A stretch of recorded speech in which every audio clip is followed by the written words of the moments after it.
అందరికీ నమస్కారం.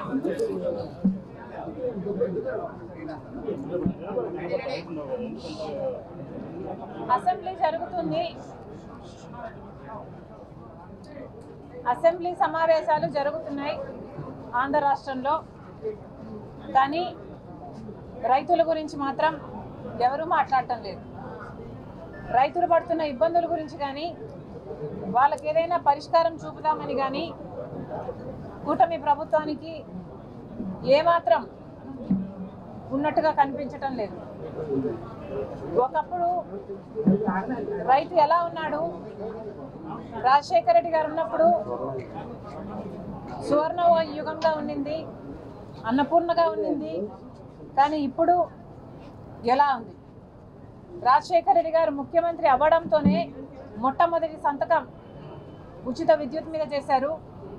1200 కోట్ల రూపాయలు రైతుల బకాయిలను మాఫీ చేశారు.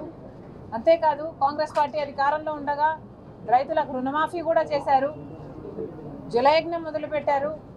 ఇలా ఒకటి కాదు, రెండు కాదు, అనేక రకాలుగా రైతులను ఆదుకున్న ముఖ్యమంత్రి రాజశేఖర రెడ్డి గారు అయితే, మరి ఇప్పుడు రైతుల పరిస్థితి ఎలా ఉంది? రాజశేఖర రెడ్డి గారు ఉన్నప్పుడు గిట్టుబాటు ధర ఉండేది, లేదా కనీసం మద్దతు ధర అయినా రైతులకు సరిగ్గా అందేది. ఇన్పుట్ సబ్సిడీ ఉండేది, ఎరువుల మీద సబ్సిడీ ఉండేది, యంత్రాంగాల మీద సబ్సిడీ ఉండేది. ఇలా ఒక్క రకంగా కాదు, అనేక రకాలుగా రాజశేఖర రెడ్డి గారు రైతు పక్షపాతిగా నిలిచారు.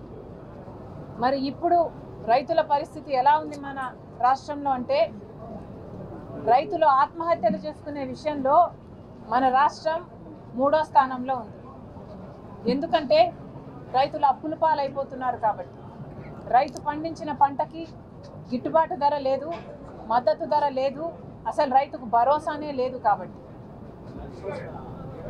సంవత్సరానికి కనీసం 1000 మంది రైతులు ఆత్మహత్యలు చేసుకుంటున్నారు అని ఒక రిపోర్ట్ ఉంది అంటే అది మన రాష్ట్రానికి ఎంత అవమానకరం. మరి ముఖ్యమంత్రిగా ఉండి చంద్రబాబు గారు రైతులకు ఏ రకంగా భరోసా ఇస్తున్నారో చెప్పాలి.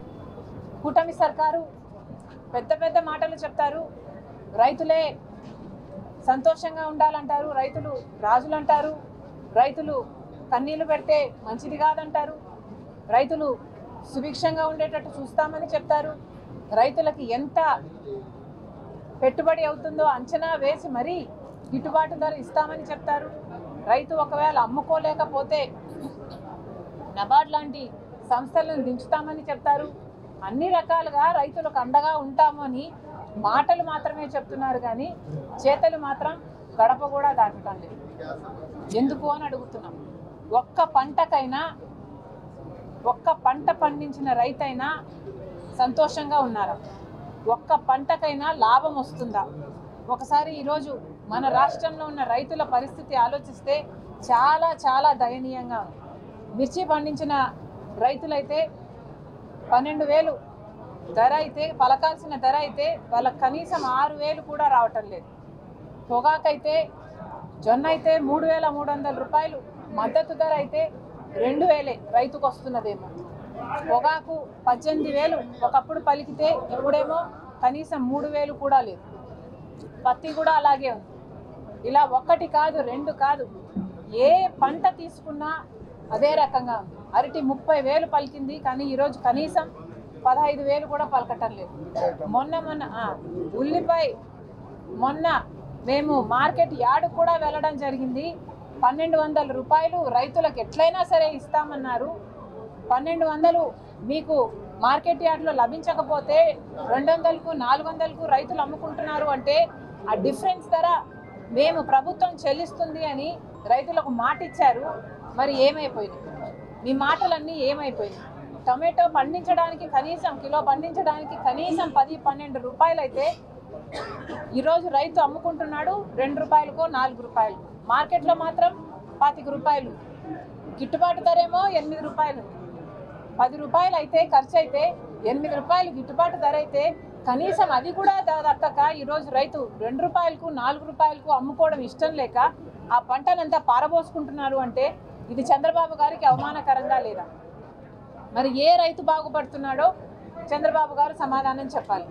అందుకే ఈరోజు కాంగ్రెస్ పార్టీ రైతుల పక్షాన చంద్రబాబు గారి దగ్గరికి వెళ్ళాలనుకొని, అసెంబ్లీకి వెళ్ళాలనుకొని మేము సిద్ధమయ్యాము. పోలీసులేమో ఇప్పటికే వచ్చున్నారు మమ్మల్ని అడ్డగించడానికి. కానీ చంద్రబాబు గారిని మేము కలవాల్సిన అవసరం ఉంది. మెమరాండం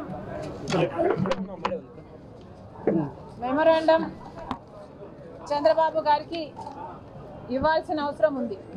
దయచేసి పోలీసులను కోరుకుంటున్నాము, ఓవర్ యాక్షన్ చేయకండి, మమ్మల్ని అడ్డుకోకండి. చంద్రబాబు గారిని కలచడం మేము చాలా అవసరము. చంద్రబాబు గారు ఆయన కేబినెట్ మంత్రులకి ఈరోజు రైతులంటే పట్టలేదు అన్న మాట వాస్తవము. యూరియా ఎక్కడా దొరకటం లేదు. అయినా ఎక్కడ రైతులు ఎక్కడ ఆందోళన ఇంకా ఎక్కువ చేస్తారు అని కనీసం యూరియా వాడకండి, క్యాన్సర్ వస్తుంది అంటున్నారు.